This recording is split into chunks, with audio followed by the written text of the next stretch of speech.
આપનો વિશ્વાસ અમારી સૌથી મોટી જવાબદારી. વિશ્વાસથી જમાવટ ન્યૂઝ ચેનલ સાથે જોડાયેલા રહો. સુરત શહેરના લીંબાયત પોલીસ સ્ટેશને ઘરફોડ ચોરીના ગુનાનો ભેદ ઉકેલી ગણતરીના દિવસોમાં 2 આરોપીની ધરપકડ કરી છે. પોલીસે તેમની પાસેથી કુલ ₹89,000ની કિંમતના સોના અને ચાંદીના દાગીના કબજે કર્યા છે. આ કામગીરી પોલીસ કમિશનર અને ઉચ્ચ અધિકારીઓના માર્ગદર્શન હેઠળ હાથ ધરવામાં આવી. લીંબાયત પોલીસના સર્વેલન્સ સ્ટાફે ટેકનિકલ વિશ્લેષણ અને હ્યુમન ઇન્ટેલિજન્સના આધારે સુરત શહેરના લગભગ 100થી વધુ સીસીટીવી કેમેરાના ફૂટેજની તપાસ કરી ત્યારબાદ આરોપીઓનું ચોક્કસ સ્થાન મેળવવામાં સફળતા મળી.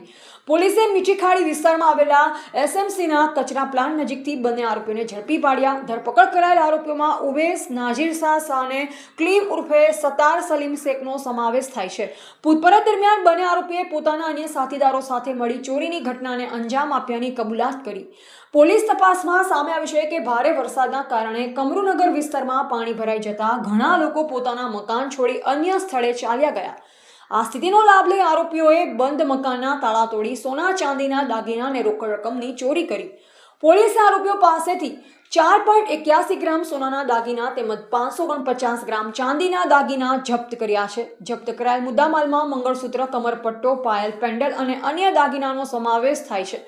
આ સમગ્ર કામગીરીમાં police inspector D Chauhan, second police inspector D Chavda, PSI KP Jadeja, PSI JG Charan અને અન્ય પોલીસ કર્મચારીઓએ મહત્વની ભૂમિકા ભજવી. હાલ પોલીસે ફરાર આરોપીઓની શોધખોળ શરૂ કરી છે. અહેવાલ પ્રવીણ પરમાર, સુરત.